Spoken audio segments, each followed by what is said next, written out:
Hi hello friends, ನಮಸ್ಕಾರ. Welcome to my channel. ಇವತ್ತು ನಾನು ನಿಮ್ಗೆ ಮಾಡಿ ತೋರಿಸ್ತಾ ಇರೋದು ವೆಜಿಟೇಬಲ್ ಪಲಾವ್.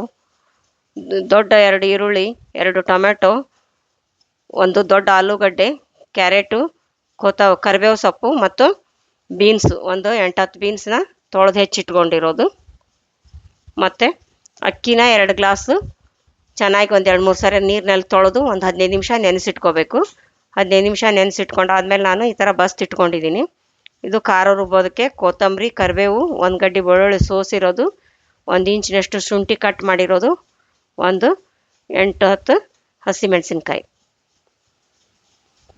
ಅದನ್ನೀಗ ಒಂದು ಮಿಕ್ಸಿ ಜಾರ್ ತೊಗೊಂಡು ಹಸಿಮೆಣಸಿನ್ಕಾಯಿನ ಹಾಕ್ಕೋತಾ ಇದ್ದೀನಿ ನೋಡಿರಿ. 1 ಗಡ್ಡೆ ಸೋಸಿದ ಬೆಳ್ಳುಳ್ಳಿ ಹಾಕ್ಕೋತೀನಿ. ಇದು ಅನ್ನಕ್ಕೆ ಮಸಾಲೆ ಹಾಕಕ್ಕೆ, ಇದು ಖಾರಕ್ಕೆ. ಈ ಥರ ಹಸೆಕಾಯಿ, ಬೆಳ್ಳುಳ್ಳಿ, ಜೀರಿಗೆ ಇದನ್ನೆಲ್ಲ ಹಾಕ್ಕೊಂಡು ರುಬ್ಕೊಂಡು ಹಾಕ್ಕೊಳ್ಳೋದ್ರಿಂದ ರುಚಿ ಪಲಾವಿಂದು ನೋಡಿ. ಜೀರಿಗೆ ಹಾಕ್ಕೋತಾ ಇದ್ದೀನಿ. ಎಷ್ಟು ಘಮ್ ಅನ್ನುತ್ತೆ ನೋಡಿರಿ ಪಲಾವು. ಸ್ವಲ್ಪ ಉಪ್ಪು ಹಾಕ್ಕೊಂಡು ಈ ಥರ ಮಿಕ್ಸಿ ಮಾಡ್ಕೋಬೇಕು. ತರಿಯಾಗಿ ಮಾಡ್ಕೊಂಡಿದ್ದೀನಿ ನೋಡಿರಿ, ಈ ಥರ ಇರಲಿ. ಈಗ ಇದನ್ನು ಪಲಾವ್ಗೆ ಹಾಕ್ಕೋತೀವಲ್ಲ, ಪಲಾವ್ ಎಷ್ಟು ಘಮ ಘಮ ಅನ್ನುತ್ತೆ ನೋಡಿರಿ. ಪಲಾವ್ಗೆ ಜಾಸ್ತಿ ಮಸಾಲೆ ಸದ್ಯಕ್ಕೆ ಬೇಕಾಗಂಗಿಲ್ಲ, ಇದು ಭಾಳ ರುಚಿ ಆಗುತ್ತೆ ನೋಡಿರಿ. ಈಗ ಈ ಥರ ಮಾಡಿ ಇಟ್ಕೊಂಡ್ರಿ ಅಂದ್ರೆ ನೀವು ಪಲಾವಿಗೆ. ಇವಾಗ ಗ್ಯಾಸ್ ಆನ್ ಮಾಡಿಬಿಟ್ಟು ಒಂದು ಪಾತ್ರೆ ಇಟ್ಕೋತಾ ಇದ್ದೀನಿ. ಪಾತ್ರೆ ಬಿಸಿ ಆದಮೇಲೆ ಅದಕ್ಕೆ 2 ಚಮಚ ತುಪ್ಪ ಹಾಕ್ಕೋತಾ ಇದ್ದೀನಿ. ತುಪ್ಪ ಹಾಕ್ಕೊಂಡು 3 ಚಮಚ ಎಣ್ಣೆ ಹಾಕ್ಕೋತಾ ಇದ್ದೀನಿ.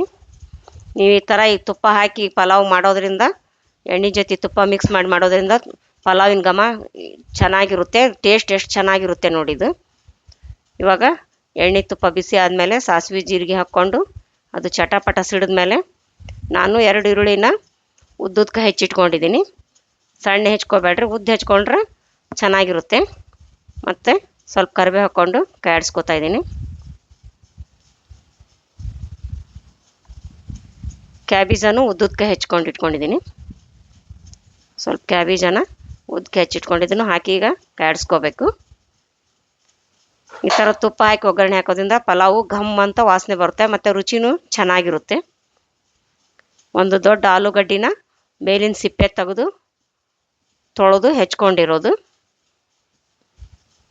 ಮತ್ತು ಒಂದು ದೊಡ್ಡ ಕ್ಯಾರೆಟ್ನ ತೊಳೆದು ಹೆಚ್ಚಿಟ್ಕೊಂಡಿದ್ದೆ, ಅದನ್ನು ಹಾಕ್ಕೊಂಡು ಇವಾಗ ಕಾಯಿಸ್ಕೋಬೇಕು. ಮತ್ತು ಒಂದು 8-10 ಬೀನ್ಸ್ನ ಈ ಥರ ಕಟ್ ಮಾಡಿಬಿಟ್ಟು ತೊಳೆದು ಇಟ್ಕೊಂಡಿರೋದು, ಬೀನ್ಸನ್ನ ಹಾಕ್ಕೊಂಡು ಸ್ವಲ್ಪ ಕಾಯಿಸ್ಕೊಳ್ಳಿ.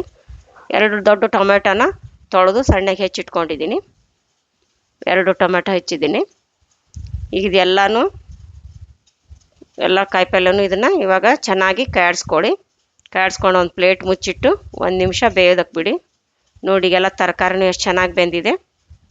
ಇವಾಗ ಈ ಥರ ಕಾಯಿಸ್ಕೊಂಡು ಇದಕ್ಕೆ ಇವಾಗ ಹಸಿಮೆಣಸಿನ್ಕಾಯಿ ಪೇಸ್ಟ್ ಹಾಕ್ಕೋತಾ ಇದ್ದೀನಿ ನೋಡಿರಿ. ಆಗಲ್ಲಿ ಮಿಕ್ಸಿ ಒಳಗೆ ರುಬ್ಬಿದ್ವಲ್ಲ, ಅದನ್ನು ಹಿಂಗೆ ರುಬ್ಬಿ ಹಾಕ್ಕೊಂಡ್ರೆ ಪಲಾವ್ಗೆ ಎಷ್ಟು ಚೆನ್ನಾಗಿ ಘಮ ಬರುತ್ತೆ. ಅದು ಪಲಾವಿನ ರುಚಿನೂ ಎಷ್ಟು ಟೇಸ್ಟ್ ಆಗಿರುತ್ತೆ ನೋಡಿ. ರುಚಿಗೆ ತಕ್ಕಷ್ಟು ಉಪ್ಪು, ಈಗ ಹಸಿಮೆಣಸಿನ್ಕಾಯಿ ಪೇಸ್ಟು, ಉಪ್ಪು ಹಾಕ್ಕೊಂಡು ಚೆನ್ನಾಗಿ ಮಿಕ್ಸ್ ಮಾಡ್ಕೋಬೇಕು. 3 ಚಮಚ ಗರಂ ಮಸಾಲೆ ಹಾಕ್ತಾಯಿದ್ದೀನಿ. ಈಗ ಹಾಕಿ ಕಾಯಿಸ್ಕೊತಾ ಇದ್ದೀನಿ ನೋಡಿ. ಇದಕ್ಕೆ ಜಾಸ್ತಿ ಏನು ಮಸಾಲೆ ಹಾಕಿಲ್ಲ, ಇದೇ ಇಷ್ಟೇ. ಖಾರಕ್ಕೆ ಹಾಕಿ ಮಸಾಲೆ ರುಬ್ಬಿದ್ದು ಮತ್ತು ಈಗ ಹಾಕಿದ್ವಲ್ಲ ಗರಂ ಮಸಾಲ, ಅಷ್ಟೇ ಅದು. ಇವಾಗ ಇದಕ್ಕೆ ತೊಳೆದು ಇಟ್ಕೊಂಡಿದ್ವಲ್ಲ ಅಕ್ಕಿನ, ಇದನ್ನು ಹಾಕ್ಕೊಂಡು ಮಿಕ್ಸ್ ಮಾಡ್ಕೋತಾ ಇದ್ದೀನಿ ನೋಡಿರಿ. 1 ನಿಮಿಷ ಈ ಮಸಾಲೆ ಕಾಯಿಪಲ್ಲೆ ಜೊತೆ ಎಲ್ಲ ಮಿಕ್ಸ್ ಮಾಡಿಕೊಂಡು 1 ನಿಮಿಷ ಹುರ್ಕೋಬೇಕು. ಈ ಥರ ಹಿಂಗೆ ಚೆನ್ನಾಗಿ ಹಿಂಗೆ ಹುರಿದು ಹಾಕೋದ್ರಿಂದ ಉದುರಾಗಿ ಚೆನ್ನಾಗಿ ಬರುತ್ತೆ ಪಲಾವು, ಚೆನ್ನಾಗಾಗುತ್ತೆ. ಹುರ್ಕೊಂಡು ಹಾಕ್ಕೋಬೇಕು. 2 ಗ್ಲಾಸ್ ಅಕ್ಕಿಗೆ ನಾನು ಇವಾಗ 4 ಗ್ಲಾಸ್ ನೀರು ಹಾಕ್ತಾಯಿದ್ದೀನಿ ನೋಡಿರಿ. 4 ಗ್ಲಾಸ್ ನೀರು ಹಾಕ್ಕೊಂಡು ಚೆನ್ನಾಗಿ ಈ ಥರ ಮಿಕ್ಸ್ ಮಾಡಿಕೊಂಡು ಮೀಡಿಯಮ್ ಉರಿಯಲ್ಲೇ ಇಟ್ಕೊಂಡಿರ್ಬೇಕು ಇದು. ಇವಾಗ ಈ ಥರ ಮಿಕ್ಸ್ ಮಾಡಿ ಒಂದು ಪ್ಲೇಟ್ ಮುಚ್ಚಿ ಕುದಿಯೋದಕ್ಕೆ ಇಡಬೇಕು. ಇವಾಗ ನೋಡಿ ಕುದೀತಾ ಇದೆಯಲ್ಲ, ನಾನು ಸ್ವಲ್ಪ ಕೊತ್ತಂಬರಿ ಸೊಪ್ಪನ್ನ ಕೈಯಿಂದ ಈ ಥರ ತುಂಡು ಮಾಡಿ ಹಾಕ್ಕೋತಾ ಇದ್ದೀನಿ. ತುಂಡು ಮಾಡಿ ಹಾಕ್ಕೊಂಡು ಈಗ ಚೆನ್ನಾಗಿ ಮಿಕ್ಸ್ ಮಾಡ್ಕೊಳ್ಳಿ. ಮಿಕ್ಸ್ ಮಾಡಿಕೊಂಡು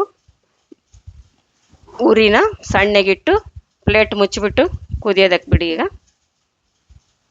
ಉರಿನ ಸಣ್ಣ ಮಾಡಿಬಿಡ್ರಿ. ಇವಾಗ ಒಂದು 15 ನಿಮಿಷ ಬಿಟ್ಟು ನೋಡಿರಿ, ಆಯ್ತು ನೋಡಿರಿ, ಪಲಾವು ರೆಡಿ ಆಯಿತು.